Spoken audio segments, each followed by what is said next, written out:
Latch और flip flop हो तो उनमें डिफरेंस क्या है? तो लैचेस बेसिकली लेवल ट्रिगर्ड होती हैं। लेवल ट्रिगर्ड का मतलब है कि अगर आप एक लैच को इनेबल सिग्नल दे रहे हो, जब तक इनेबल सिग्नल की वैल्यू हाई है उस वक्त तक इनपुट की वैल्यू आउटपुट पे चली जाती है, या अगर ऐसे कह सकते हैं कि आउटपुट वैल्यू जो है वो अपडेट होती रहती है जब तक इनेबल की वैल्यू 1 है।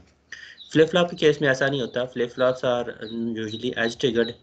एज ट्रिगर्ड का मतलब है कि अगर ये क्लॉक पल्स है, इनेबल वाला सिग्नल इस तरह से है। क्लॉक पल्स का मतलब है कि एक ये रेक्टेंगुलर पल्स है जिसकी यूनिफॉर्म विड्थ है, यूनिफॉर्म ड्यूरेशन के लिए उसकी वैल्यू 1 रहती है, यूनिफॉर्म ड्यूरेशन के लिए उसकी वैल्यू 0 रहती है, एंड सो ऑन।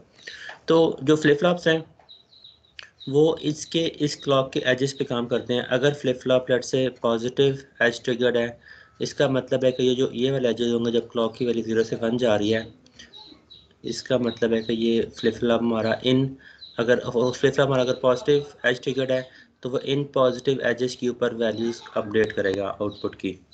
अगर सिमिलरली फ्लिप फ्लॉप हमारा नेगेटिव एज ट्रिगर्ड है, इसका मतलब है कि जो फॉलोइंग एजेस है, ये जो नेगेटिव एजेस हैं, इन एजेस के ऊपर जो भी इनपुट वैल्यू आपने अप्लाई की हुई होगी वो आउटपुट पे चली जाएगी, या आउटपुट सिर्फ तब अपडेट होगी जब क्लॉक का फॉलोइंग आ जाएगा। ठीक है, तो ये दो मेन डिफरेंस है। इनको हम देखेंगे कि इनको हम किस तरह से डिज़ाइन कर सकते हैं। आज की क्लास में हम डिस्कशन यहाँ से स्टार्ट करेंगे। उस पर जाने से पहले क्विकली मैं एक एग्जांपल रिव्यू करूँगा कि अगर हमारे पास कुछ वेवफॉर्म्स गिवन हो, डाटा की इनपुट की वेवफॉर्म भी गिवन हो, क्लॉक पल्स की वेवफॉर्म गिवन हो, तो how would we draw an output of a level triggered latch या एक एज ट्रिगर्ड फ्लिप फ्लॉप? तो दोनों में डिफरेंस सिर्फ यही है कि इसकी क्लॉक पल्स का डिफरेंस है। अगर क्लॉक देते हैं और अगर वो क्लॉक एजेस पे काम करता है तो उसको हम यूजुअली कंसिडर करते हैं कोई फ्लिप फ्लॉप है।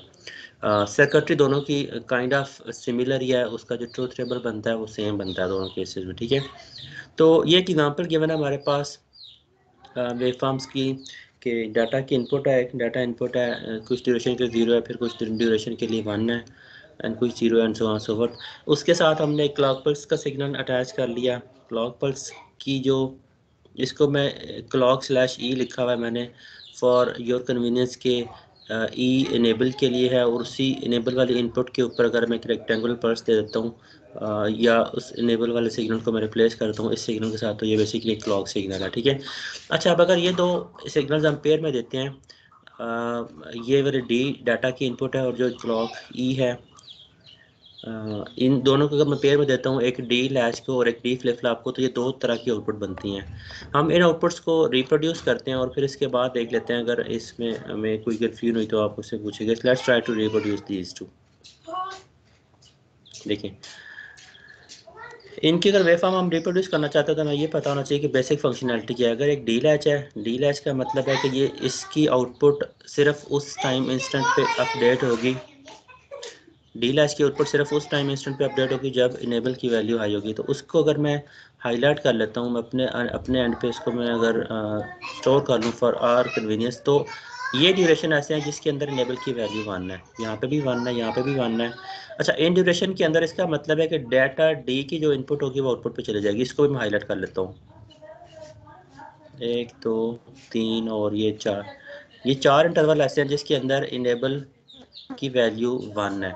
अब होगा क्या कि इस इनेबल की वैल्यू जब 1 है तो इस ड्यूरेशन में जो भी डाटा की इनपुट है वो आउटपुट पे डायरेक्टली चली जाती है। तो मैं अगर क्विकली सिर्फ पहले इसको ड्रॉ कर लेता हूँ, तो होगा ये कि जो पहले वाला सेशन है इसके अंदर अगर मैं प्लॉट करूँगा तो इसके अंदर आउटपुट वैल्यू 1 है। तो डायरेक्टली मैं इसको कहता हूँ कि let's say this output is high, यहाँ तक। ठीक है, इससे पहले वो क्या है, इससे पहले अगर मैं 0 ज्यूम करूँ तो इसका मतलब वो 0 यहाँ तक रहेगा। ठीक है, इसके बाद वैल्यू यहाँ पे 1 हो जाती है। ये पहला ड्यूरेशन हो गया। दूसरे ड्यूरेशन के अंदर आप देखें तो इस दूसरे ड्यूरेशन में जब इनेबल की वैल्यू 1 होती है तो इनेबल तो डाटा की इनपुट थोड़ी देर के लिए 1 है, उसके बाद वो 0 हो जाती है। तो एग्जैक्टली रेप्लिका होगा आउटपुट इनपुट का। तो उसको भी अगर मैं यहाँ पे ड्रॉ कर लेता हूँ तो इसका मतलब है कि यहाँ इस ड्यूरेशन में आउटपुट ऐसी ही होगी, जो इनपुट है वही हमारी आउटपुट है। सिमिलरली नेक्स्ट जो थर्ड जो फेज़ बनता है जिसमें दोबारा इनेबल की वैल्यू 1 होती है, इसके अंदर भी एग्जैक्टली मैं कॉपी करता हूँ। तो जो इनपुट है हमारी उसी तरह की आउटपुट मैंने यहाँ पे भी ड्रॉ कर ली। और फाइनली जो चौथा फेज है जब इनेबल की वैल्यू आई होती है तो इसके करस्पॉन्डिंगली अगर आप आउटपुट ड्रॉ कर लेते हो तो this is the output for let's say fourth time जब इनेबल की वैल्यू 1 है। ये 4 मैंने इंटरवल ऐसे मार्क कर लिए और इनके करस्पॉन्डिंग इनपुट आउटपुट का मैंने मैच कर लिया। अच्छा, इसके अलावा जो बाकी ड्यूरेशन है जिसके अंदर इनेबल की वैल्यू फॉर एग्जांपल 0 है, उसको अगर मैं उसको भी शामिल कर लेता हूँ with a different marker. Let say ये ड्यूरेशन है जिसमें इनेबल 0 है, ये ड्यूरेशन जिसमें इनेबल 0, ये ड्यूरेशन जिसमें enable 0 and so on so forth. इन 4 जगहों पे जब इनेबल 5 जगहों पे जब इनेबल की वैल्यू 0 है तो जो इनपुट है उसका उसका इफेक्ट आउटपुट के ऊपर नहीं जाता। आउटपुट बेसिकली होल्ड करता है प्रीवियसली। बेसिकली इनेबल 0 का मतलब है कि लैच जो है वो नो चेंज स्टेट पर होगी। इसका मतलब है कि अगर इनिशली आउटपुट पे 1 पड़ा हुआ तो वो 1 रहता है, अगर इनिशली 0 पड़ा तो वो 0 रहता है। तो इसके अकॉर्डिंग तो मैं पहले आउटपुट को ड्रॉ करता हूँ, तो ये 1 था, चूँकि ये 1 रहेगा। सिमिलरली दूसरे फेज के अंदर यहाँ पे 0 था तो ये 0 आगे जाता है, यहाँ तक 0 कैरी करता है। तीसरे केस के अंदर जब हम यहाँ पे देखते हैं तो आउटपुट यहाँ पे हमने हाई करके छोड़ी है, तो ये आउटपुट हाई रहती है, इस तरह से आगे कंटिन्यू करता है। और फाइनली लास्ट वाला फेज बनता है, ये वो बनता है जिसके अंदर अगेन आउटपुट 0 थी तो वो 0 आगे ट्रैवल करता है, कैरी करता है। यहाँ तक ठीक है, क्लियर है? डील की आउटपुट की समझ आ गई है? जी सर। सर लास्ट ठीक है, सर ये जो हाँ। सेकंड इंटरवल है लास्ट क्लास में, ये आपने देखे ये हाई होके लो हो रहा है, लेकिन आपने कहा था अगर एक बार हाई हुआ ना इंटरवल पे पॉजिटिव ट्रिगर पे तो वो हाई रहेगा। अभी मैंने ट्रिगर वाली बनानी है नीचे, फ्लिप फ्लॉप की आउटपुट मैंने नीचे बनानी है। ये मैंने ठीक है। बनाई है सिर्फ लैच की। लैच का मतलब है कि जब इनेबल की वैल्यू 1 है तो जो इनपुट है वो आउटपुट पे चली जाती है, और जब इनेबल की वैल्यू 0 होती है तो आउटपुट होल्ड करता है, आउटपुट चेंज नहीं होती। जैसे इस केस में देखें, यहाँ पे इस ड्यूरेशन में जब इनेबल की वैल्यू 0 है, जहाँ पे मैं पॉइंटर मूव कर रहा हूँ, तो उस टाइम उस इंटरवल के स्टार्ट होने से पहले आप देखें लैच की आउटपुट 1 थी, तो लैच की आउटपुट चूँकि 1 थी तो वो 1 होल्ड करता आगे जाता है।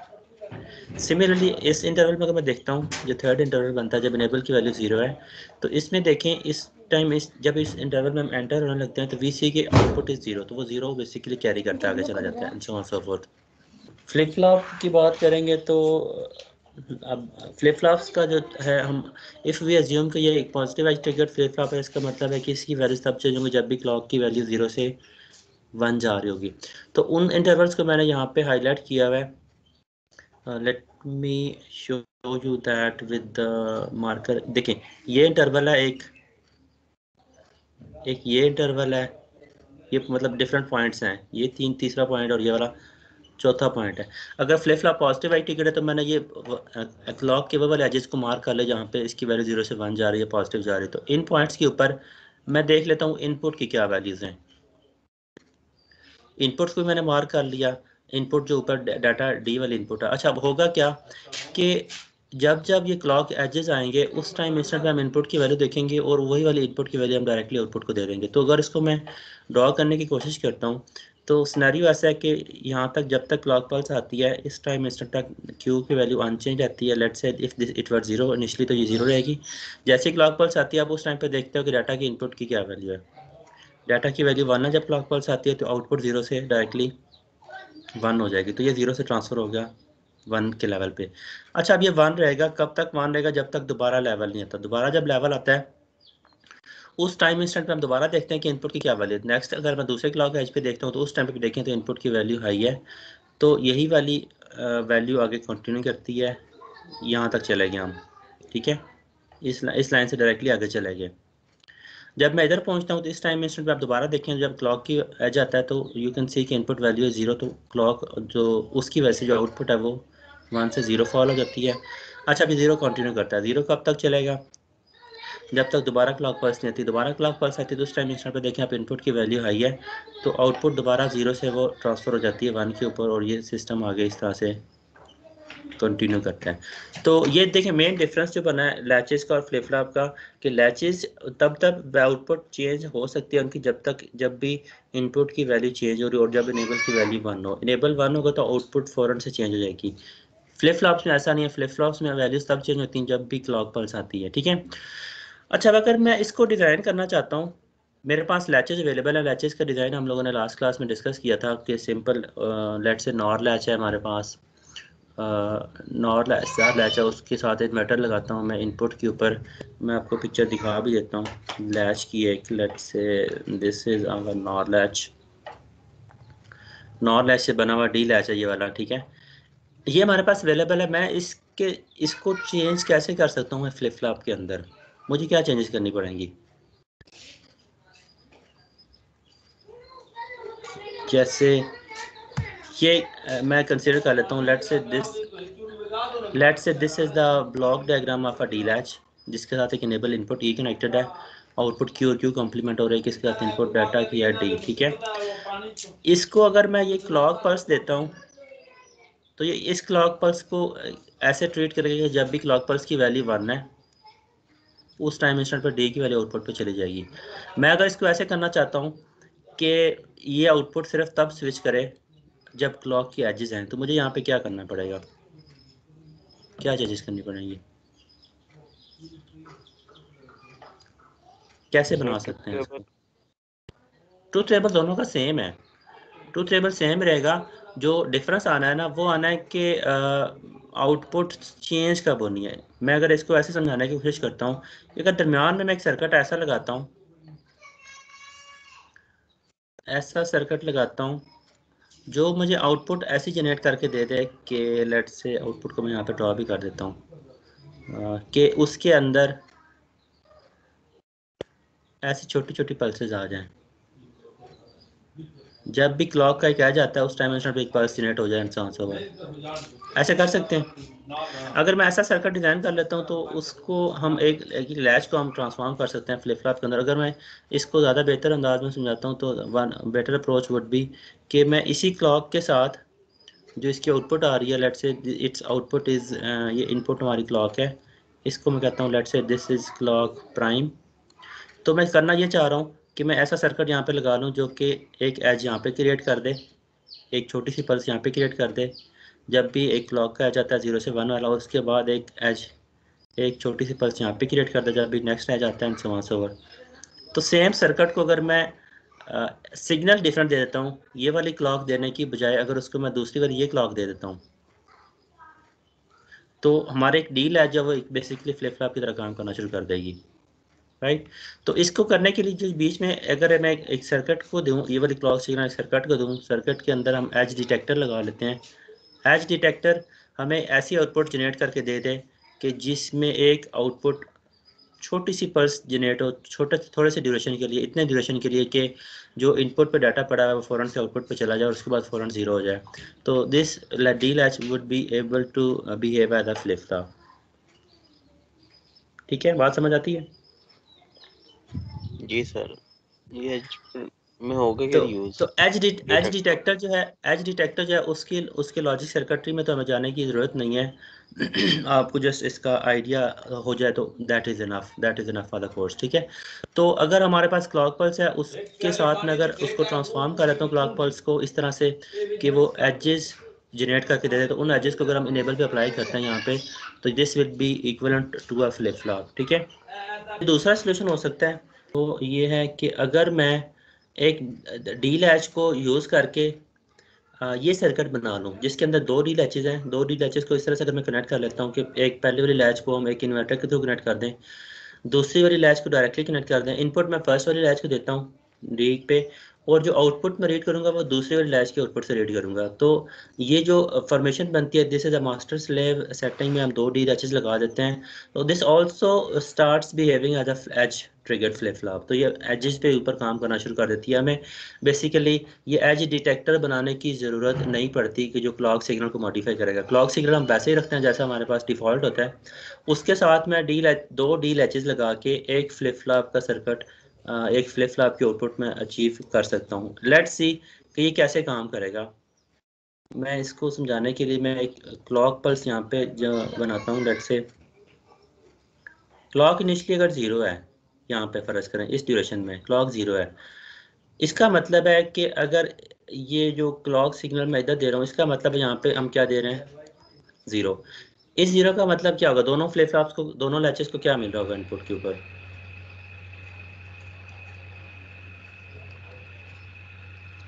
सर ये पहले वाली को 1 मिल रहा हाँ, होगा। पहले वाली को 1 मिलेगा, पहली वाली लैच को 1 मिल रहा होगा, दूसरी वाली इन लैच को इनेबल पे क्या मिल रहा होगा? 0। 0। दूसरी वाली को 0 मिलेगा ना, हमने क्लॉक को 0 अटैच किया हुआ है यहाँ पे, ये 0 डायरेक्टली इधर चला जाता है, दूसरी लैच को 0 मिल जाता है इनेबल पे, पहली वाली लैच को इन्वर्टर के थ्रू इनेबल पे क्या मिल जाता है? 1 मिल जाता है। ठीक है, अब क्या होगा? अब अगर इनपुट फर्ज करें, मैं देता हूँ इसको 0,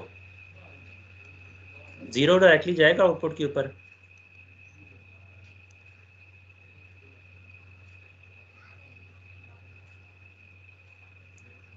इनपुट पे जो 0 अप्लाई करूँगा वो कहाँ कहाँ तक पहुँचेगा या कहाँ पे एक्सेसिबल होगा? आउटपुट तक तो नहीं पहुँचेगा या पहुँच जाएगा? सॉरी, फर्स्ट डी लैच में से गुजरेगा। नहीं जाएगा। फर्स्ट में से गुजरेगा, दूसरी तक नहीं पहुँचेगा, ए तक जाएगा। ए तक जाएगा। गुड। जो पहला जो 0 में यहाँ पे अप्लाई किया हुआ है, this will be able to reach only at this point, A तक पहुँचेगा अगर क्लॉक की वैल्यू 0 है। मतलब जो मैं यहाँ पे अगर बताऊँ, when clock pulse is at 0 level, इसका मतलब है कि पहली लैच को तो इनेबल पे 1 मिल रहा है, पहली लैच का डाटा तो आगे चला जाएगा, पहली जो इसको हमने इनपुट पे फर्ज करना 0 दिया हुआ है, this 0 will be transfer to this output A. लेकिन ये जो आउटपुट ए पे क्या हुआ है, ये ऑल्दो दूसरी लैच की इनपुट पे अवेलेबल है, लेकिन वो उससे आगे नहीं जा सकता।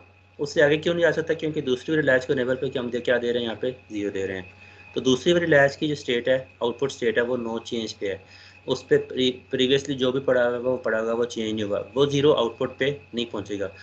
ठीक है, अच्छा एक पॉइंट होगा, वो जीरो जो ए पे आया हुआ है वो आउटपुट पे कब पहुंचेगा? जब क्लॉक 1 होगा, जब जब बेसिकली जब दूसरे वाले लैच को इनेबल के ऊपर जब हम 1 देंगे, जब ये वाली इनपुट 1 होगी, तो उस टाइम इंस्टेंट पे जो भी इनपुट पे डाटा है वो आगे चला जाएगा। अच्छा, होता क्या है, क्लॉक जैसे ही 0 से 1 होती है, मैं बनाता हूँ यहाँ पे, जैसे ही ये 0 से होगी 1 इस एज पे, दैट्स ये ड्यूरेशन है, जैसे ही क्लॉक पर 0 से 1 होती है, उस टाइम इंस्टेंट पे क्या होगा? मैं इसको मिटाता हूँ, ये जो 0 थे इनका स्टेटस चेंज हो जाएगा ना, क्लॉक पल्स जैसे ही 1 हो जाती है, जैसे क्लॉक पल्स 1 होती है, तो इसका मतलब है कि दूसरी वाली लैच को इनेबल पे 1 मिल गया, पहली वाली लैच को इनेबल पे क्या मिल गया? 0। ठीक है, अच्छा जब दूसरी वाली लैच को इनेबल पे 1 मिला, तो उसने क्या किया, जो भी उसकी इनपुट पे था ए, वो उसने आगे भेज दिया, तो ए जो है वो यहाँ से शिफ्ट होके आउटपुट पे चला जाएगा। आउटपुट बेसिकली क्या हो जाएगी यहाँ पे, इस केस में 0, इनिशियली चूँकि इनपुट मैंने 0 दी हुई थी, ये वाला 0 आउटपुट पे इधर पहुंच जाएगा। ठीक है, दूसरे स्टेप में, दूसरी पल्स में। अब जब ये दूसरी पल्स में चला गया है, आप इसको अगर ऐसे देखें, जब क्लॉक पल्स 0 से 1 हुई है, तो जो इनपुट ए थी, जो जो जो इनपुट 0 था, हमने प्रीवियस केस में ए तक लेके आए थे, वो ए पे जो आया हुआ डाटा था वो आउटपुट पे चला जाता है। अब ए पे क्या होगा इटसेल्फ, इस वाले पहले वाले लैच को तो इनेबल पे 0 नहीं चला गया, ए पे 1 होगा सर। नहीं 1 नहीं होगा, देखिए सर पहले ए वाले पे लैच कुछ भी नहीं देगा, ए पे कुछ भी नहीं, ए हो अनचेंज नोट स्टेट पे चला चेंज, जाएगा ना, अनचेंज हाँ होगा। नॉट चेंज स्टेट पे चला जाएगा ना, क्योंकि इसको पहले वाली लैच को इनेबल पे क्या मिल गया है? 0 मिल गया है, राइट। पहले वाली लैच को जब इनेबल पे 0 मिल गया, तो इसकी स्टेट नॉट चेंज पे चली गया। अब बेशक इनपुट वैल्यू चेंज भी हो जाती है, बेशक 0 है, बेशक 0 से 1 हो जाता है, तो ये वाली वैल्यू आउटपुट पे नहीं जाएगी, तो it will stay on to whatever its value was before this clock है। ठीक है, अच्छा होता क्या है, जब तक ये क्लॉक पल्स 1 है, उस टाइम इंस्टेंट तक क्या होगा, इसको मैं थोड़ी देर के लिए 1 रखता हूँ, फॉर एग्जाम्पल यहाँ तक है, जब तक 1 है उस टाइम इंस्टेंट तक क्या होगा, वही वाली जो 0 था वो आउटपुट पे पहुंचा हुआ है, इसके अलावा कोई चेंजेस नहीं हो रही, पहली वाली लैच की आउटपुट स्टेट अनचेंज है। ठीक है, इनपुट अब मैं अगर चेंज भी करता हूँ, लेट्स से इसके साथ इनपुट मैं 0 से कर भी देता हूँ, कोई मैंने फर्ज 1 कर दी है इस ड्यूरेशन के अंदर, तो वो आगे जाएगी? नो नहीं जा रही सर, ना, अनचेंज। नहीं जा रही। इनपुट बेशक आप चेंज भी कर देंगे तो आउटपुट पे नहीं जाएगी, आउटपुट पे वो कब जाएगी, जब बेसिकली क्लॉक पल्स का 0 से 1 वाला एज आएगा। अच्छा, let's verify it for following edge. Following edge पे कुछ चेंज होगा इसमें, जैसे ही मैं फर्ज करो 1 से 0, क्लॉक पल्स 1 को 1 से वापस करता हूँ मैं 0, इस एज पे जब हम पहुँचते हैं, जैसे क्लॉक पल्स 1 से मैं 0 करता हूँ, इसका क्या मतलब है कि ये जो एजेस, जो क्लॉक पल्स हमने यहाँ पे इसको प्रीवियस साइकिल में हमने 1 कहा था, अब इसकी वैल्यू क्या हो जाएगी, यहाँ पे 0 हो जाएगी। दोबारा जब क्लॉक पल्स 0 होती है, इस केस में क्या होगा, पहली सर लैच के इनपुट पे अनचेंज क्या ही होगी मिलेगा 1, दूसरे लैच की अब। सर एक ही दूसरी वैल्यू चेंज चेंज होगी रहेगा। लेकिन आउटपुट पे नहीं जाएगी। हाँ, अब ए की आउटपुट चेंज हो जाएगी। ए की जो आउटपुट है, अगर हमने इनपुट चेंज किया 1 तो इसका मतलब है यहाँ पे 1 आ जाएगा, लेकिन ये वाला 1 आगे नहीं जाएगा। अभी तक आगे 0 पड़ा हुआ था तो वो 0 रहेगा, ठीक है, क्योंकि दूसरी वाली लैच को इनेबल के ऊपर हम 0 दे रहे हैं, राइट। अच्छा, ये कब तक 0 रहेगा या कब तक इसकी स्टेट अनचेंज रहेगी? जब तक दोबारा से क्लॉक पल्स का एज नहीं आता। दोबारा क्लॉक पल्स का जब एज यहाँ पे आता है, इस टाइम इंस्टेंट हम पहुँचते हैं, ठीक है, तब क्या होगा? क्लॉक इसका मतलब दोबारा 0 से 1 हो गया। जब क्लॉक दोबारा 0 से 1 हुई है, इसको अब मैं काट के लिख देता हूँ। जब क्लॉक पल्स 1 होती है तो इसका मतलब पहले वाले को 0 मिल जाता है, दूसरी वाले को क्या मिल जाता है? यहाँ पे इनेबल पे 1 मिल जाता है। जब दूसरी वाली लैच को इनेबल पे 1 मिलता है तो इसकी इनपुट पे जो ये वाला 1 पड़ा हुआ आउटपुट पे चला जाता है, तो ये वाला आउटपुट 0 से 1 चेंज हो जाती है। अब ये आउटपुट 0 से 1 कब चेंज हुई? जब बेसिकली क्लॉक का एज आया है। तो सेम डी लैच का जो स्ट्रक्चर है, अगर मैं 2 D latches back to back लगा लेता हूँ तो these 2 D latches as a whole, अगर मैं इसको कंबाइंड एक रेक्टेंगल में बॉक्स में बंद कर देता हूँ तो these two start behaving as a flip flop. और ये फ्लिप फ्लॉप ऐसा है जो कि पॉजिटिव एज ट्रिगर्ड है कि जब क्लॉक की पल्स 0 से 1 जाती है तो उस टाइम इंस्टेंट पे इनपुट की वैल्यू आउटपुट के ऊपर रीच करती है, इसके अलावा आउटपुट चेंज नहीं किस होती। तरह है ये समझा दीजिए। लास्ट वाला 1, लास्ट वाला आउटपुट पे 1 पड़ा हुआ है, दिस 1, जी ये वाला, जी जी ये जी वाला जी। 1 मैंने कहा था कि बीच में अगर मैं इनपुट चेंज करता हूँ, इनपुट को मैं 0 से 1 कर देता हूँ, तो उसको समझाने के लिए मैंने बताया था कि वो 0 से 1 इधर आ जाएगा, लेकिन यहाँ पे आगे नहीं जाएगा। वो आगे सिर्फ तभी जाएगा जब इसको दोबारा ये 0 से 1 वाला एक क्लॉक एज मिलेगा, ठीक है। तो ये वो बता रहा था मैं उस बात को। आइडिया वही है। अगर आपको अच्छा सिर्फ पहले साइकिल की भी समझ आ गई है कि क्लॉक पर जब 0 से 1 होती है तो उस टाइम इंस्टेंट पे आउटपुट अपडेट होती है, अदरवाइज अपडेट नहीं होती, तो इट मीन्स कि आपको इस कॉन्सेप्ट का आइडिया होगा कि एक फ्लिप फ्लॉप कैसे बन रही है 2 डी लैचेस को कंबाइन करके, ठीक है। सर इसी जी सर सिस्टम का ठीक। ग्राफ भी बना रहे हैं ये फ्लिप फ्लॉप का, इसके नीचे इस ही क्लॉक के। इसी का ही आप ये कह रहे हो कि इनपुट आउटपुट का मैं ग्राफ बना दूं यहाँ पे? जी सर। ओके, हम बना लेते हैं एक दो पल्सेस के लिए बना लेते हैं, ज़्यादा इसको कॉम्प्लेक्स नहीं करेंगे। That would be easier to understand and more appropriate. अच्छा देखें, अगर मैं इसी के साथ ही मैं थोड़ी सी नोटेशन जो हमने की है इसको मैं रिमूव कर लेता हूँ। इनपुट अगर मैं अज्यूम करता हूँ, फ़र्ज़ करें कुछ ड्यूरेशन के लिए 0 है और बीच में उसकी वैल्यू फ़र्ज़ करें यहाँ पे कि 1 हो जाती है, ठीक है, और वो लेट से आगे यहाँ तक 1 रहती है। ये इनपुट है हमारे पास और इसके बाद 0 हो जाती है। 2 पल्सेस तक अंडरस्टैंड कर लेना हमें काफ़ी है, आगे ज़्यादा डिटेल में जाने की जरूरत नहीं है। ये इनपुट है हमारे पास, यहाँ पे लेट से मैं कहता हूँ आउटपुट है। आउटपुट जो है ये this is point B, input है जो है let say this is point X. Input हमने इधर अप्लाई किया, दरमियान में एक पॉइंट ए है, उसको हम अपने एंड पे ज़बानी जहन में रख लेते हैं, ठीक है।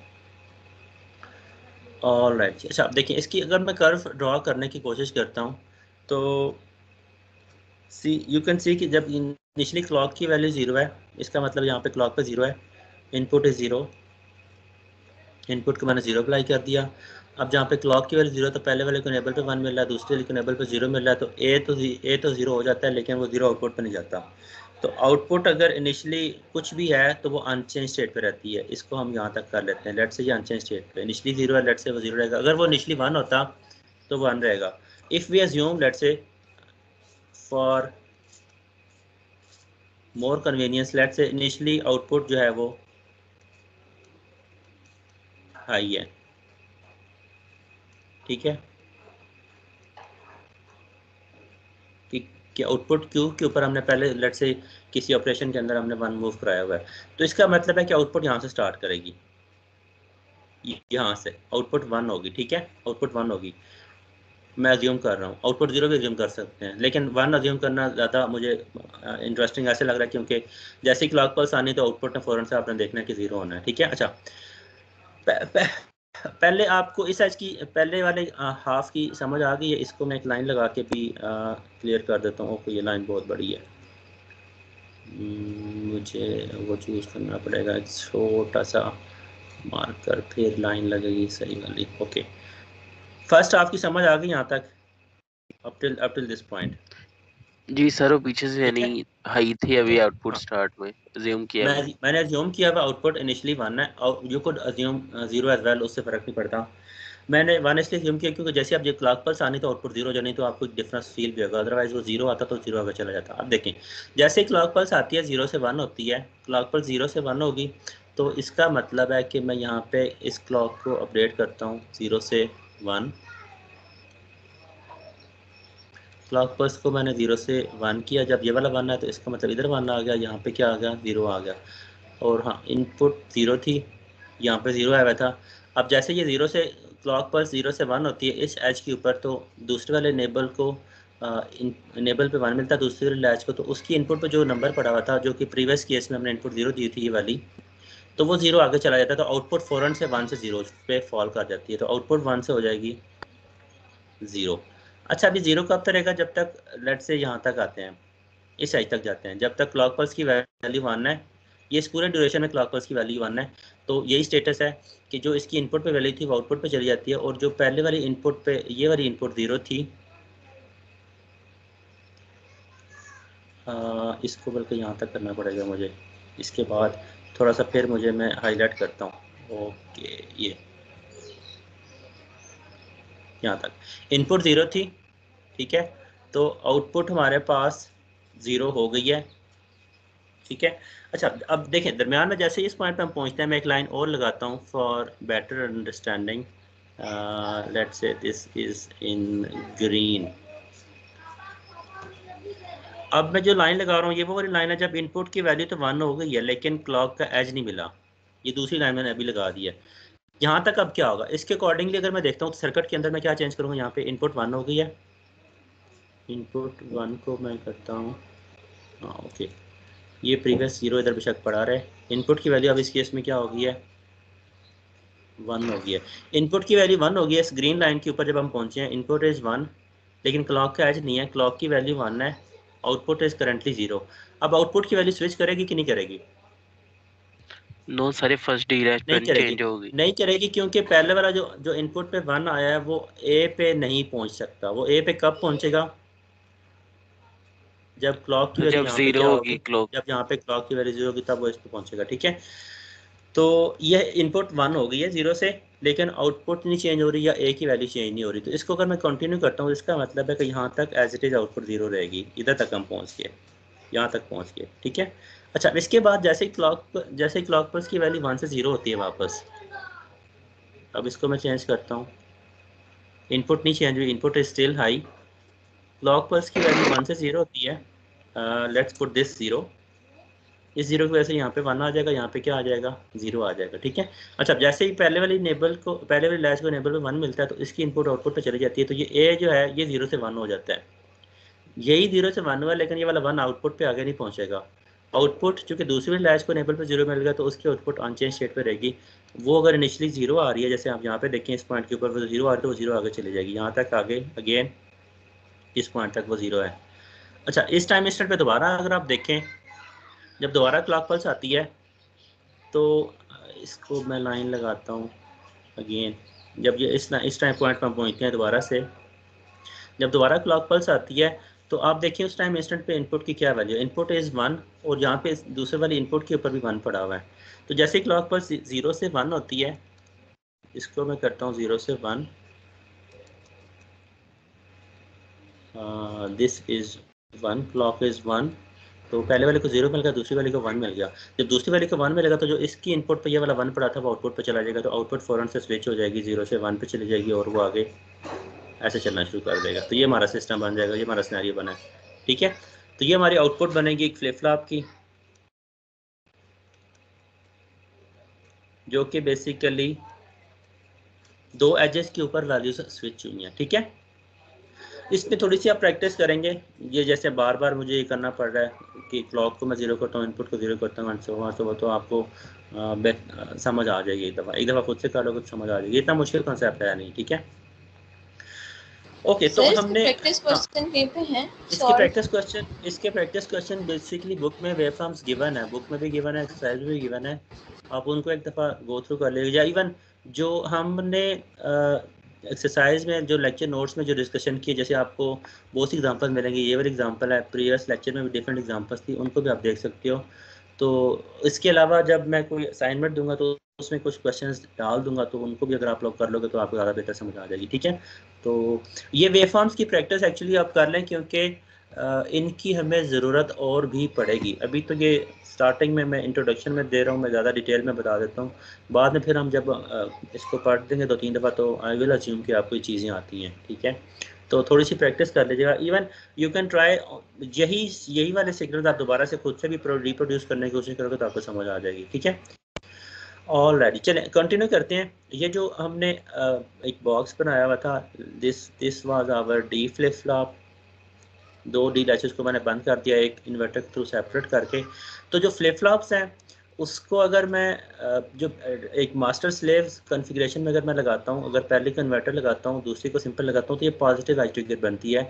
अगर मैं ये इन्वर्टर आपस में चेंज कर देता हूँ, ये इन्वर्टर मैं यहाँ से उतार के इसको मैं यहाँ से डिस्कनेक्ट करता हूँ और इस वाली लाइन के साथ यहाँ पे कहीं लगा देता हूँ और ये डायरेक्टली लाइन में ऐसे कनेक्ट कर देता हूँ, तो ये basically negative edge trigger flip flop बन जाएगी। इसको आप खुद से वेरीफाई करने की कोशिश कीजिएगा। तो ये जो क्लॉक के फॉलिंग एजेस हैं उनके ऊपर वैल्यूज आउटपुट पे स्विच करना शुरू कर देगा।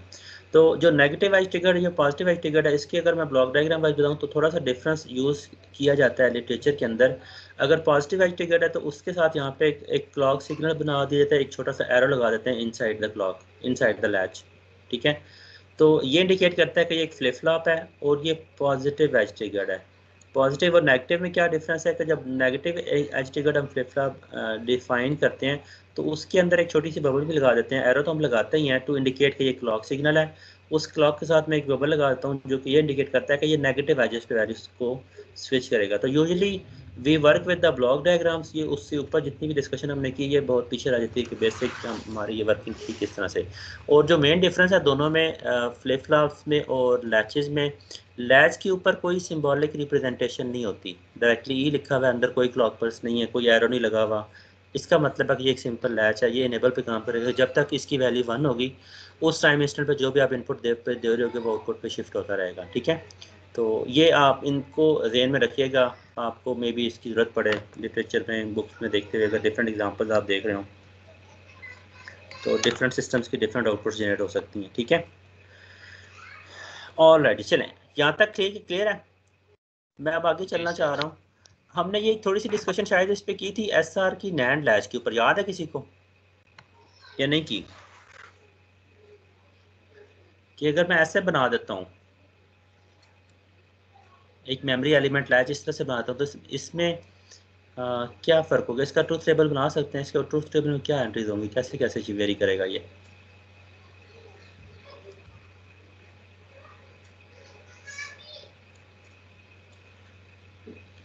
टेबल ड्रॉ करें इसका। जी सर। 0-0 पे क्या होगा? ये मैं मिटा देता हूँ। सर 0-0 पे इनवैलिड होगा। 0-0 पे इनवैलिड होगा, राइट। अगर मैं ए और बी दोनों को 0-0 रखता हूँ तो इट मेक्स क्यूब को भी 1 कर देता है, क्यूब कॉम्प्लीमेंट को भी 1 कर देता है, जो कि इनवैलिड कॉम्बिनेशन है। इसको हम यूज नहीं करते। इनपुट इज इनवैलिड, ठीक है। Okay, what about A when A is 0 and B is 1? A is 0, B is 1, तो फिर क्या होगा? 1। हाँ, ए 0 है तो आउटपुट सर क्यू पे 1 आ जाएगी, दिस विल बी 1, जी राइट। सर। क्यों क्यू पे 1 आ जाएगा। सिमिलरली, अच्छा क्यू और क्यू कॉम्प्लीमेंट दोनों को टेबल के अंदर लिखना जरूरी नहीं है, obviously both are complement of each other, तो मैं सिर्फ क्यू लिख रहा हूँ। और जब भी हम बात करते हैं आउटपुट की तो यूजुअली वी रेफर टू के आउटपुट जो है हम क्यू से ले रहे होते हैं। लाजमी नहीं है, आउटपुट हम क्यू कॉम्प्लीमेंट से भी ले सकते हैं इन सर्टन केसेस, जब हम उन एग्जांपल्स पे आएंगे तो उसको भी देख लेंगे, ठीक है। ओके, व्हाट अबाउट अगर थर्ड कॉम्बिनेशन में इसको अप्लाई करता हूँ, when A is let's say 1 and B is 0, फिर क्या होगा? सर 0 हो जाएगी आउटपुट। क्यों 0 हो जाएगा? हाँ, ए इज 1 बी 0, तो बी 0 की वजह से नीचे वाला गेट हमें 1 देगा, ये वाला 1 फीडबैक होकर ऊपर जाता है, ये दोनों 1-1 जब मिलेंगे तो क्यू की वैल्यू यहाँ पे 0 हो जाएगी, ठीक है। Q will be 0। और फाइनली जब इसको इनपुट को मैं दोनों को मैं 1-1 रखता हूँ फिर क्या होगा?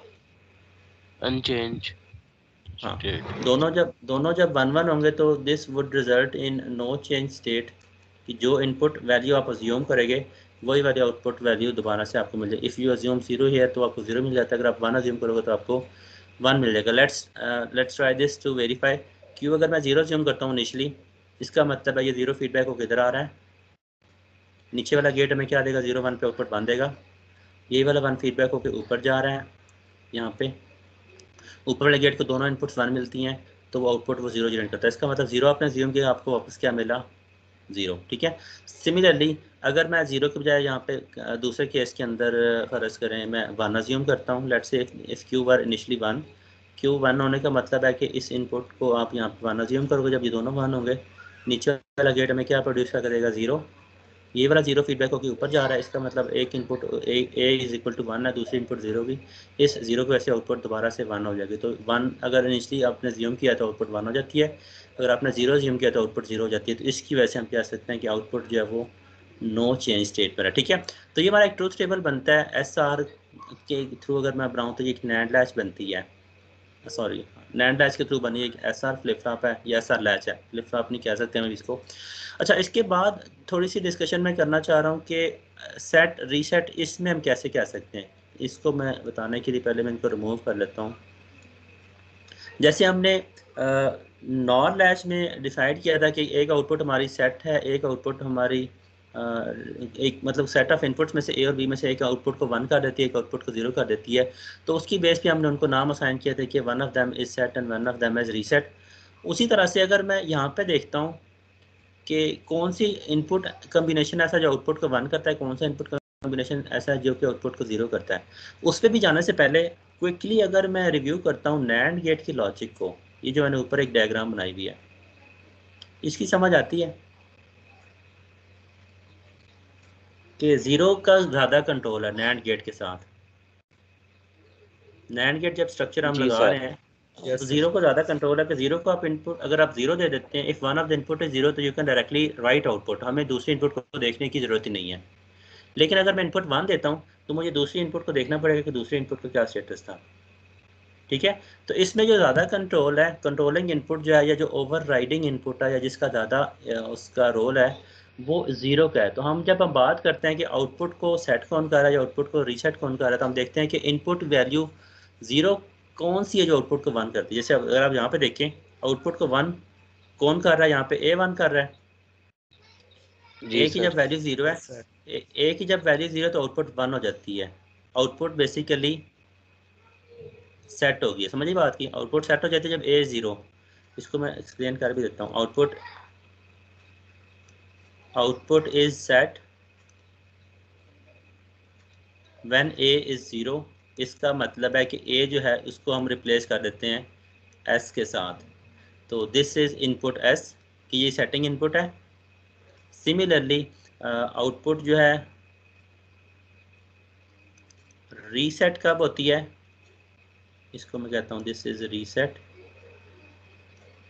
आउटपुट रीसेट कब होती है, जब बी की वैल्यू क्या हो जाती है, 0। When B is 0 it means कि बी जो है this is equal to reset input. तो बी को हम क्या देते हैं, दिस इज आर। यहाँ पे बी अगर आप लिटरेचर में देखोगे तो नैंड लैच से बनी हुई जो स्ट्रक्चर होगा उसके अंदर अगर मैं थोड़ा सा डिफ्रेंशिएट हाईलाइट कर देता हूँ आपकी कन्वीनियंस के लिए कि एस के सामने आपको क्यू नज़र आएगा। ठीक है। नैंड लैच में एस के सामने आपको क्यू नज़र आएगा कि जैसे ही आप सेट को 0 करते हो और क्यू 1 हो जाता है, या ए को 0 करते हो क्यू 1 हो जाता है। ठीक है। लेकिन अगर मैं नॉर लैच को अगर क्विकली रिकॉल करता हूँ तो you might have observed it कि ये दोनों एस और आर आपस में डिफरेंट पोजीशंस के ऊपर होते हैं। ए और बी को हम डिफरेंट वेरिएबल नेम असाइन करते हैं। तो ये थोड़ा सा डिफरेंस है दोनों में। अगर आपको कहीं बनाना पड़ जाता है तो आप इसको याद रखिए। जैसे आप ये देखें या ऊपर से रह जाते हैं, ये देखें, इसको हम आर कह रहे थे, इसको मैस कह रहे थे। इसमें चूंकि ओवर राइडिंग इनपुट जब बेसिकली 1 है कि 1 का ज़्यादा रोल है। नॉर गेट के अंदर जैसे ही मैं 1 को इनपुट देता हूँ तो आउटपुट 0 हो जाती है। You can see it here, यहाँ पे मैंने हाईलाइट किया हुआ है। इसमें ओवर राइडिंग इनपुट 1 है, इनपुट में 1 रखता हूँ तो आउटपुट फ़ौरन 0 हो जाती है। इनपुट में 0 रखता हूँ तो आई कैन नॉट टेल की आउटपुट क्या होगी अनलेस कि मुझे दूसरी इनपुट पता हो। ठीक है। तो इसमें हम जब बात करते हैं तो व्हेन वी सी के आउटपुट जब रीसेट हुई है तो हम देखते हैं कि कौन सी इनपुट आई है, तो हम ए को कह देते हैं कि A is the resetting input, इस तरह से। ठीक है। खैर चलें, ये इतने इम्पोर्टेंट उस तरह से नहीं है कि आपको इसमें कंफ्यूज होते रहे।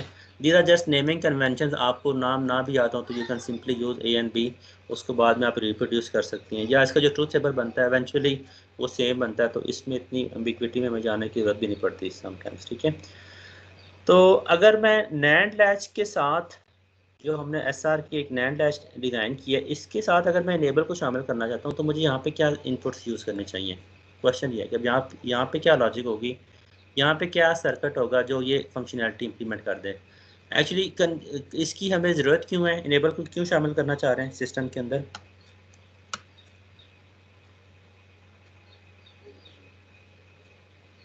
Y do we need this? Enable क्यों हम शामिल करते थे आमतौर पर? हमने बड़ी दफ़ा शामिल की है ना। जी सर। क्यों करते थे? सर चॉइस के लिए अपनी सर ये अपनी चॉइस पहले ही हम देखिए, जब आपके पास जीरो एनेबल जीरो कर लो तो कोई भी सिस्टम ना वर्क करे। हाँ, आप अगर चाहते हैं कि आउटपुट चेंज ना हो, जब इनेबल को आप ज़ीरो कर दें तो output should stay the same. आप लेट से आपने एक वैल्यू स्टोर करवा दी और आप चाहते हैं कि वो वैल्यू वहाँ पे रहे, चेंज ना हो, तो आप इनेबल को ज़ीरो कर देते हो। सेट और रीसेट की वैल्यूज़ बेशक रैंडमली इनपुट से कहीं से लेट से सेंसर्स से वैल्यूज़ आ रही हैं एस और आर की, तो आप अगर सेंसर का डाटा मेमोरी में अपडेट नहीं करना चाह रहे तो आप इनेबल को ज़ीरो कर दोगे, तो मेमोरी में डाटा अपडेट नहीं होगा। ठीक है, अगर आप चाहते हैं कि डाटा अपडेट हो जाए तो you will set momentarily enable to high, तो इनेबल को हाई करोगे तो जो भी एस और आर पे अगर आपने कोई सेंसर से अटैच किए हैं तो उनका डाटा मेमोरी में सेव हो जाएगा। ठीक है, बिलाल गायब हो गए हो, बिलाल असलम बोल नहीं रहे। जी जी सर मैं सुन रहा हूँ। फॉलो करो, समझ आई बात की? क्वेश्चन नहीं जी पूछे जी तो सर। मैंने क्या पता नहीं नाश्ता करने चला गया। नहीं सर इधर ही। चले ठीक है, तो ये रिक्वायरमेंट है, इसके अकॉर्डिंगली यहाँ पे अगर मुझे लॉजिक बनानी पड़े तो क्या सर्किट बनाना पड़ेगा हमें? कैन यू पीपल यस, क्या होगा? इनेबल अगर ज़ीरो हो तो मैं चाहता हूँ कि आउटपुट चेंज ना हो। आउटपुट चेंज कब नहीं होगी इस स्ट्रक्चर के अंदर? इसमें आउटपुट नो चेंज स्टेट कब आती है? सर डबल वन पे। हाँ, जब दोनों पे वन देते हैं, इधर भी वन देते हैं, इधर भी वन देते हैं, तो आउटपुट नो चेंज स्टेट पे चली जाती है। और इसको मैं करना ऐसे चाह रहा हूँ कि जब इनेबल जीरो तो इन दोनों पे वन आ जाए, तो मुझे क्या करना पड़ेगा?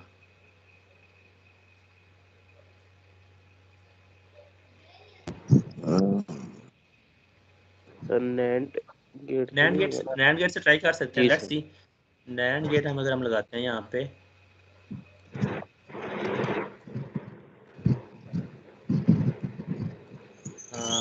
इनेबल को मैं यहाँ से उठाता हूँ, दोनों के साथ अटैच कर देता हूँ। अब जब ई की वैल्यू जीरो होगी, व्हेन ई इज जीरो, तो क्या होगा? दोनों गेट्स मुझे वन दे देंगे irrespective of the value of S and R. S R जो मर्जी हो, जब इनेबल जीरो हो जाएगा तो दोनों आउटपुट, दोनों नैंड गेट वन जनरेट करेंगे। जब दोनों नैंड गेट वन जनरेट करेंगे तो नो चेंज स्टेट पे हम चले जाएंगे। ठीक है, सिमिलरली जब इनेबल की वैल्यू वन होगी तो फिर आउटपुट डिपेंड करेगी एस और आर के ऊपर। जब आप इनेबल को हाई कर दोगे, when you put one here, even E is one, तो इसका मतलब है दोनों नैंड गेट को ये वाली इनपुट वन मिलेगी। तो फिर वो डिपेंड करता है एस और आर के ऊपर कि एस और आर की इनपुट्स क्या हैं। अच्छा, इसका टेबल अगर हम रिप्रोड्यूस करें तो जो पहला कम्बिनेशन बनता है, let's solve this and verify it for once. देखें, जब इनेबल की वैल्यू जीरो की तो हमने देखा कि एस और आर जो मर्जी हो, इन यहाँ पे इनपुट्स में दोनों में वन वन आता है, तो आउटपुट नो चेंज पे चली थी। इसको हम लिख लेते हैं, output will be at no change state. ठीक है, अच्छा इसके अलावा अब जब इनेबल में वन करता हूँ, एस आर को दोनों को जीरो जीरो करता हूँ, फिर क्या होगा? स्टिल इधर दोनों पे वन वन आएगा, राइट? जी तो सर। यहाँ पे भी नो चेंज आ गया। एस आर को तो मैं दोनों को जीरो जीरो रखा, दोनों नैंड गेट मुझे वन देंगे, आउटपुट वन वन हो जाएगी। आगे चलते हैं, लेट्स से जो थर्ड कॉम्बिनेशन बनता है which is for 101 when enable is 1, S is 0 and R is 1। Let's say ये सिनेरियो है, S is 0 and R is 1। अब क्या प्रोड्यूस होगा? ऊपर वाला गेट मुझे क्या देगा? 1, क्योंकि एक इनपुट उसकी 0 है। नीचे वाला गेट में दोनों इनपुट 1 है, दिस 1 1 जी नैंड गेट। अगर अगर ये एंड होता तो ये 1 देता, एंड की अगर इन्वर्टर लगा, दिस इज नैंड गेट, नीचे वाला गेट में 0 दिया। इसकी वजह से आउटपुट क्या हो जाएगी?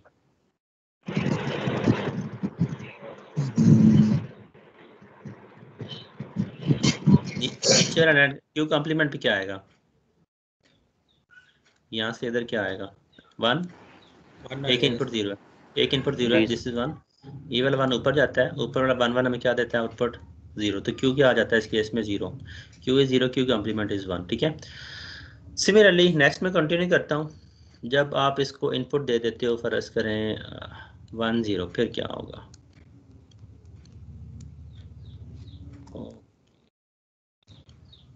Input is 1 and S is 1 and R is 0, ऊपर वाला NAND गेट में 0 देगा, यहाँ पे इधर क्या मिला 1 मिला, इस स्ट्रेट अवे क्या आ जाएगा, क्यू पे क्या आ जाएगा 1, ये वाला क्यू फीडबैक किधर आता है, दिस 1 1, दिस बिकम्स 0, तो 1 0 पे आउटपुट 1 0 आ गई। ठीक है, Q is 1, output Q complement is 0। और फाइनली जब ट्रिपल 1 होगा तो फिर क्या होगा, यार बच्चे फिर रहे हैं बाहर, शोर कर रहे हैं, लास्ट पे when all of the inputs are high, SR 1 है, enable भी 1 है, फिर क्या होगा, दोनों NAND गेट में 0 देंगे, राइट? जी सर, दोनों 0। तो ये भी 1 हो जाता है, ये भी 1 हो जाता है, तो ये बेसिकली इसको आप कह देते हैं कि ये नॉट अलाउड है या इनवैलिड लिख देते हैं हम इसको कि this is an invalid input.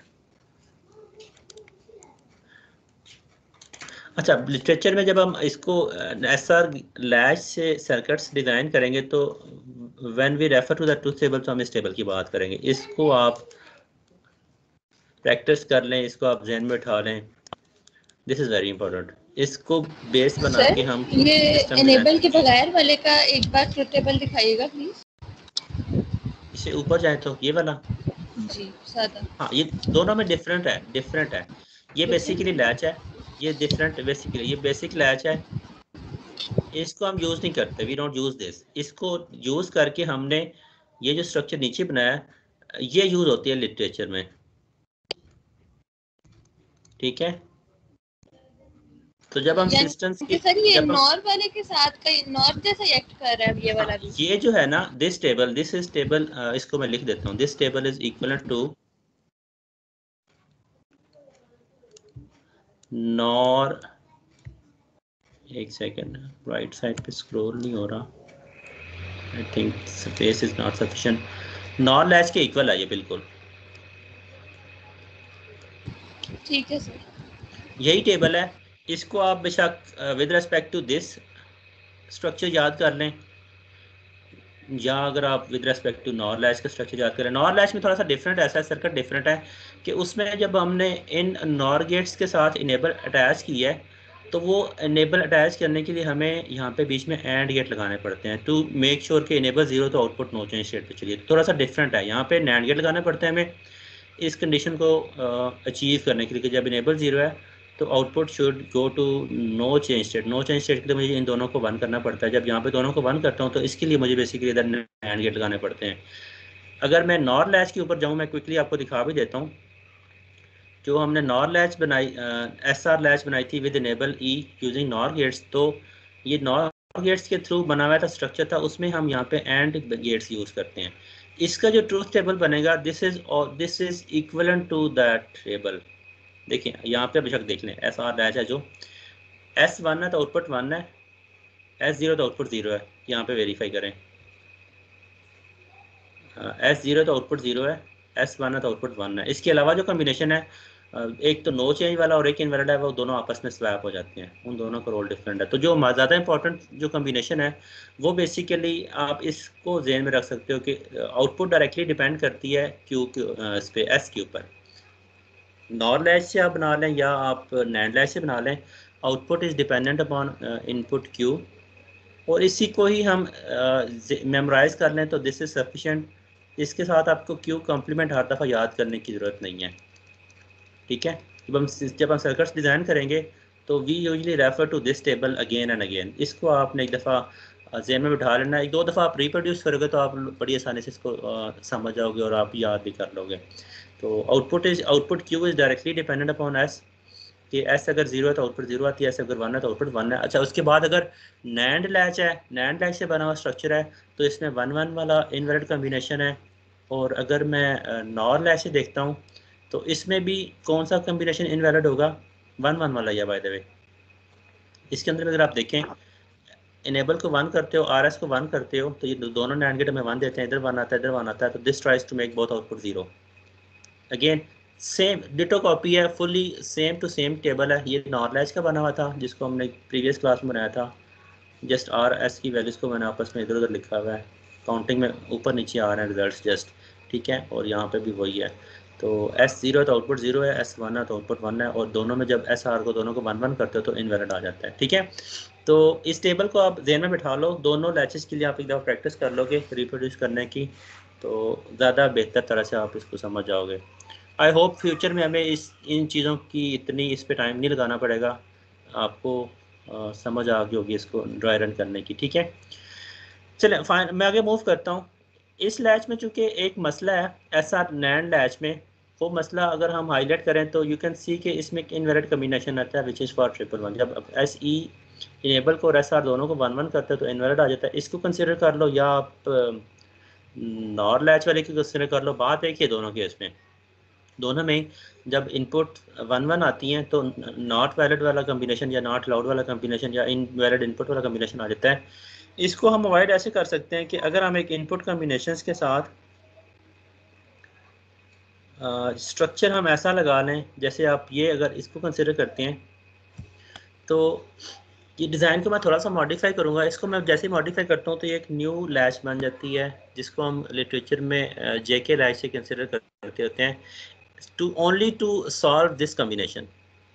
ये जो हमारा एक कम्बिनेशन इनवैलिड जाता है, although we have the input combination, इनको हम वेरी करके हमें डिफरेंट फंक्शन परफॉर्म कर सकते हैं, लेकिन ये जो बेसिक डिज़ाइन है SR लैच का वो चूँकि ये अलाउ नहीं करता तो हमें इसको मॉडिफाई करना पड़ता है। इसको अगर मैं मॉडिफाई करता हूँ तो मेरे पास 2 इनपुट्स मैं यहाँ पे और ड्रा करूँगा। एक ये है कि हम Q से आउटपुट को उठाते हैं, इसको हम लेके जाते हैं ऐसे, इसको बाईपास करते हुए यहाँ पे लगा देते हैं। आउटपुट से मैंने एक नंबर उठाया Q से, इसको मैंने नीचे वाली NAND गेट के साथ लगा दिया, ठीक है। बीच में मैंने इसको लाइन को टिल्ट किया, इसका मतलब है कि ये इसके साथ कनेक्टेड नहीं है।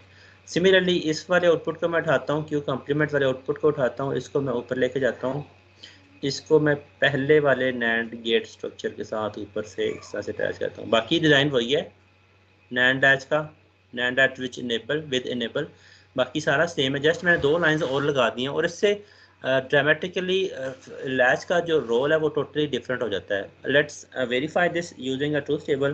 अच्छा, इसके साथ जो इनपुट्स हैं SR को रिप्लेस कर देता है एक डिफरेंट नेम्स के साथ। This becomes JK latch, this input is called J and this input is called K, ठीक है। अच्छा, इसका ट्रूथ टेबल अगर हम ड्रॉ करने की कोशिश करें तो we have 3 inputs E, we have J and we have input K and we have let's say output Q, ठीक है। Let's try to solve this. Enable 0 का तो आउटपुट क्या होगी, नहीं आएगा सर, क्या होगा? मैं क्या क्यों नोट नहीं आएगा इसकी? हाँ, इनेबल अगर 0 है, क्यों इसको क्यों नॉट कह रहे हो? जी सर, मैं कह रहा हूँ कि ये ऊपर ये जो हमारा आएगा, ये 2 आ रही है ना एंड पे, हाँ, जो आउटपुट आ रही है, आपने इधर हाँ, 1 लिखी है। कहाँ पे 2 आ रही हैं? अच्छा, तो सर ये ये कह रहे हो इसी कि पे Q और Q कम्प्लीमेंट भी शामिल कर लो, ये कह रहे हो, ये कह रहे हो? जी जी सर। हाँ, ओके, कर सकते हैं, ज़रूरी नहीं है करना है तो कर लो, वरना लाजमी नहीं है, एक से भी काम चल जाता है, आप प्रोड्यूस कर सकते हैं, ठीक है। ओके, अगर इनेबल की वैल्यू 0 हो तो इसका मतलब है ये गेट भी मुझे 1 देगा, ये गेट भी मुझे 1 देगा, तो we reach the no change state straight away, ठीक है, नो चेंज में चले जाता है। सिमिलरली जब इनेबल को 1 रखता हूँ मैं, JK को मैं 0 0 रखता हूँ, तो again when J is 0, when K is 0 and enable is 1, again we get output from the first 2 NAND gates as 1 1. This results in again no change, right. अच्छा, इसके बाद क्या होगा, इसको अब हम ड्राई रन करते हैं साथ साथ।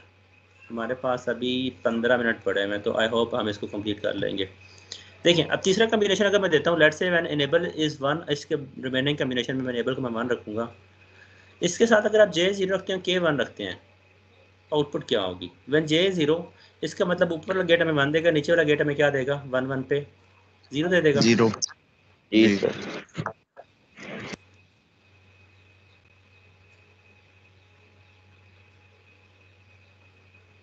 ऐसी बात है। सर नीचे वाला जी गेट जी 0 देगा। 0 देगा। सर जीरो इसकी जीरो तीसरी आउटपुट के इनपुट के लिए नहीं देता वो। डिपेंड करता है तीसरी इनपुट के ऊपर कि तीसरी इनपुट क्यू की वैल्यू क्या है। ओके, यहाँ पे दो केस बनेंगे, उसको अगर मैं एलैबोरेट करता हूँ तो इसका मतलब है कि मुझे क्यू की इनिशियल वैल्यू को भी यहाँ पे शामिल करना पड़ेगा। लेट्स से क्यू की जो इनिशियल वैल्यू है उसको अगर मैं शामिल करता हूँ तो फर्ज करें वो क्यू नॉट है, ठीक है। यहाँ पे इसको मैं कह देता हूँ कि ये इनिशियल वैल्यू इसकी क्यू नॉट है। ऊपर तो हमें क्यू नॉट की जरूरत नहीं पड़ी ना दो कम्बिनेशन के अंदर, यहाँ पे मुझे जरूरत पड़ी है। अगर इनेबल वन है, when j is we have put j equal to 0, k equal to 1, अगर इनिशियली q नॉट 0 है फिर क्या होगा? ठीक है, let's put this q not initially 0। अगर ये इनिशियली 0 है, इसके भी 2 केस बनेंगे। इसके क्यू भी दो नॉट केस के। बनेंगे ना, मतलब दो 0 भी हो सकता है 1 भी हो सकता है। अगर मैं इनिशियली q नॉट को 0 लेता हूँ इसका मतलब है कि नीचे वाला q नॉट कम्प्लीमेंट क्या होगा? 1 होगा, 1 ठीक है। जी इसका मतलब है कि ये वाला 1 ऊपर जाता है, यहाँ पे 1 मिलता है, नीचे वाले को, इस वाले को क्या मिलता है यहाँ पे, नीचे यहाँ पे 0 मिलता है।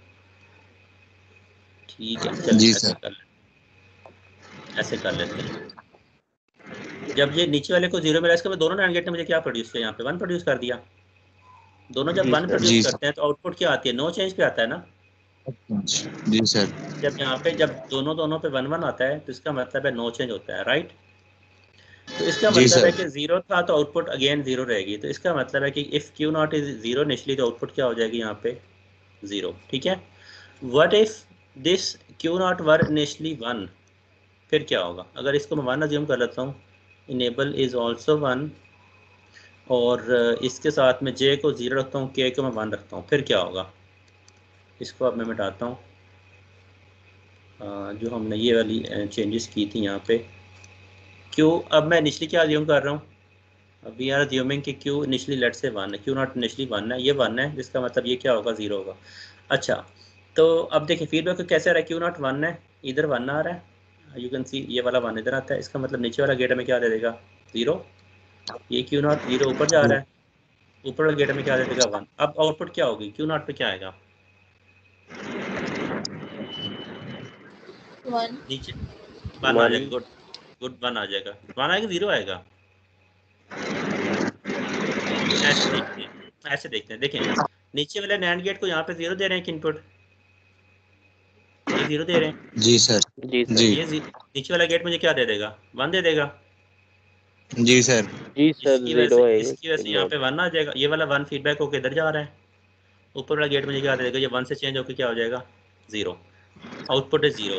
इन दोनों कॉम्बिनेशंस को यूजुअली हम जब थोड़ा सा फेमिलियर हो जाते हैं तो हम इसको एक ही कॉम्बिनेशन काउंट कर देते हैं, क्योंकि क्यू नॉट की वैल्यू मैटर नहीं करती। जब मैं जे 0 केस 1 तो आउटपुट इज 0। लेकिन ये मैंने आपको समझाने के लिए इसको मैंने सॉल्व कर दिया, और दो इसको हमें करने की ज़रूरत नहीं थी, ठीक है, कि क्यू नॉट की वैल्यू को आपको देखने की ज़रूरत नहीं थी, लेकिन हमें कर लिया तो हमें बेहतर समझ आ गई। ठीक है, फॉलो करें बात को कि अब क्यू नॉट इनिशियली बेशक 0 रखते हो बेशक 1 रखते हो तो आउटपुट क्या हो जाती है? 0 हो जाती है। तो इसको मैं ऐसे नेम कर सकता हूँ कि जब जे 0 केस 1 क्यू नॉट इनिशियली जो मर्जी हो आउटपुट क्या हो जाएगी? 0। Same could be done with, अब इसको मैं रिमूव करता हूँ, when we take another combination for J and K, okay, let's say next time जब मैं इसको फर्ज करें J को मैं रखता हूँ 1, K को मैं रखता हूँ 0, when J is 1 K is 0, J is 1 K is 0, enable इसमें भी 1 है, ये जो मर्जी आप अज्यूम करें, इसको मैं ऐसे कर देता हूँ, ये जो मर्जी आप अज्यूम करें, जब J की वैल्यू का 1 करोगे तो ये नीचे वाला गेट हमें यहाँ पे क्या देगा? दिस 0 0 1 देगा, ऊपर वाला हमें यहाँ पे कोई वैल्यू देता है, तो आउटपुट जो है बेसिकली यहाँ पे डायरेक्टली 1 आ जाती है। इसको भी वेरीफाई कर लें, इफ़ यू थिंक कि इसकी हमें ज़रूरत है तो ये कर लोगे आप लोग। इसकी भी दो पॉसिबल सर वेरिएंट आप कर 0 1 लेंगे। अज्यूम कर लीजिएगा, ठीक है। आई ठीक है होप ये सर। हो जाएगा। मैं फाइनल वाले पे मैं डिस्कस करना चाह रहा हूँ, इसको मैं लिख देता हूँ कि इसको आपने वेरीफाई कर लें, ठीक है। Verify let's say yourself. Final combination के ऊपर आता हूँ, जो बेसिकली मेन डिफरेंस था। अच्छा, ऊपर तक अगर आप देखें तो ऊपर जितने भी कॉम्बिनेशन है ये सारे रिपीट हो रहे हैं उसके साथ, एस आर लैच का मैच कर रहे हैं। देखें when if this is S and if this is R, तो जब एस की वैल्यू 0 आउटपुट 0 आती है, यहाँ पे देखें जब एस 0 है आउटपुट 0 है, जब एस की वैल्यू 1 है आउटपुट की वैल्यू 1 है। सेम ऐसा ही नहीं है, जब जे की वैल्यू 0 आउटपुट 0 है, जब जे की वैल्यू 1 है आउटपुट 1 है। तो बेसिकली एस और जे जो हैं वो सिमिलर बिहेव कर रहे हैं, आर के साथ मैच कर रहा है, आर के साथ सिमिलर बिहेव कर रहा है। जो मेन डिफरेंस आ रहा है वो सिर्फ आता है जब हम लास्ट कम्बिनेशन को देते हैं, जिस केस में लिखा हुआ है कि जब हम 111 रखते हैं तो जो इनवैलिड आता था, मैं उसको एलैबोरेट करता हूँ क्योंकि वो ज़्यादा ज़रूरी जो बेसिकली मेन डिफरेंस था। तो जब मैं दोनों को लेट से 111 रखता हूँ, फिर हम डिस्कस कर लेते हैं कि आउटपुट क्या आती है। इसको मैं करने के लिए कंसिडर करता हूँ लेट से when enable is high, J is 1, के इज़ 1, तो फिर आउटपुट क्या आती है। अगेन उसको समझने के लिए मैंने जे को 1 रखा, के को 1 रखा। मुझे यहाँ पे अब वैल्यूज को ज्यूम करना पड़ेगा क्योंकि तीसरी इनपुट जो है यहाँ पे भी अननोन है, इधर भी अननोन है। तीसरी इनपुट अगर मैं ज्यूम करता हूँ, फर्ज करें आउटपुट इनिशियली 0 है, क्यू पे मैं 0 ज्यूम करता हूँ, इसका मतलब है क्यू नॉट पे क्यू क्यू कम्प्लीमेंट के ऊपर मैं क्या अज्यूम करूँगा, 1 अज्यूम करूँगा। ठीक है, इसको भी क्यू नॉट लिखा था हमने। ऑलराइट, मैंने 0 1 अज्यूम किया। अच्छा 0 1 के अकॉर्डिंगली इसकी जो फीडबैक होकर इनपुट पे आ रही है वहाँ पे क्या बिट्स आ जाएंगी। जो 0 अज्यूम किया है क्यू नॉट के ऊपर वो 0 इधर आ जाता है, जो क्यू नॉट कम्प्लीमेंट पे 1 अज्यूम किया वो वाला 1 इधर आ जाता है। अब ये आप मुझे बताएं आउटपुट क्या होगी। सर ये ऊपर 0 आ जाएगा, नीचे 1 ऊपर आ वाला जाएगा। नैंड गेट मुझे 0 देगा, नीचे वाला नैंड गेट मुझे क्या देगा, 1 1 थे। 1 देगा। ठीक है, फॉलो करें। हाँ, बाकी मैं थोड़ा वेट करूंगा। एनीवन जो बच्चे डिस्कशन कर रहे थे मुझे बताएं, यहाँ तक क्लियर, आगे चलें। जी जी सर। लास्ट वाला कम्बिनेशन दिस इज इंपॉर्टेंट, यही वाला इसमें मेन डिफरेंस है। बाकी SR latch exactly photo copy है, सिर्फ इसी का डिफरेंस है जो मैं जब जेके को मैं 1 1 रखता हूँ और इसको मैं वैल्यूएट कर रहा हूँ कि डिफरेंस क्या आता है। तो ओके देखें, जब मैं इसको रखता हूँ 111 इस कम्बिनेशन पे हम आते हैं, इसको हमने यहाँ पे पुट किया, जे को 1 रखा, के को 1 रखा, इनेबल को आई रखा। तो मुझे चूँकि दोनों नैंड गेट में तीसरी इनपुट को देखना पड़ता है कि तीसरी इनपुट क्या है, तो तीसरी इनपुट को मैं अज्यूम करता हूँ कि लेट से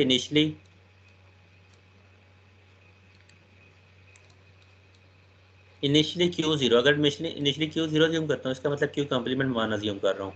ये दोनों मैंने एज इट इज़ अज्यूम किए।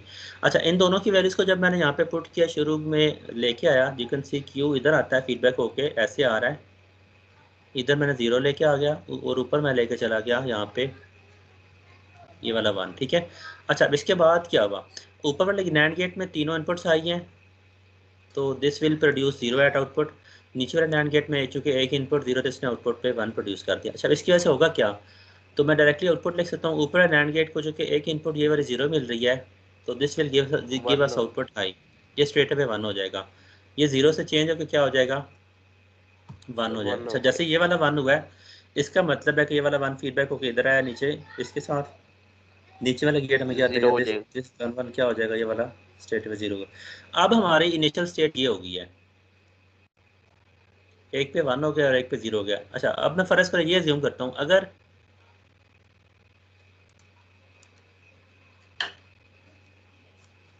लेट से इनिशियली अगर इनपुट 1 0 पड़ी है फिर क्या होगा।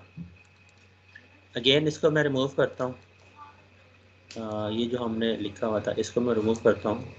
Okay, when Q not is initially 1 and Q not complement is initially 0, तो इसके अकॉर्डिंगली चूँकि ये वाली इनपुट इधर जा रही है इस साइड पे, यहाँ पे मैं क्या अज्यूम कर लूँगा, दिस विल बी 0 और नीचे वाले दूसरे गेट पे क्या आ जाएगा, this will be equal to 1। ठीक है, ठीक है, ओके। अच्छा आप देखिए नीचे वाला नैंड गेट में तीनों इनपुट 1 है, enable is high, K is 1, Q not is also 1 according to this assumption, और ये हम नीचे वाले गेट को दे रहे हैं तो दिस विल प्रोड्यूस 0।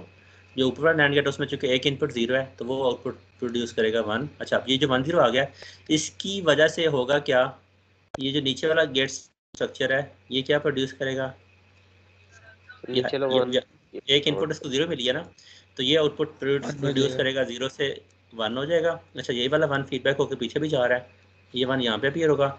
ऊपर वाले गेट में चूंकि दोनों इनपुट 1 हो गए तो ये क्या दे देगा हमें, आउटपुट क्या दे देगा, वो 0 दे देगा। अच्छा हुआ क्या, इनिशियली मैंने अगर 0 ज्यूम किया था, अब मैं इसको हाईलाइट करता हूँ, समराइज करता हूँ। इनिशियली मैंने 0 ज्यूम किया, ये चेंज हो जाता है 0 से 1, और अगर मैंने इनिशली 1 अज्यूम किया, जैसे आप यहाँ पे देखें, इनिशली अगर मैंने 1 अज्यूम किया तो ये 1 से चेंज हो जाता है 0।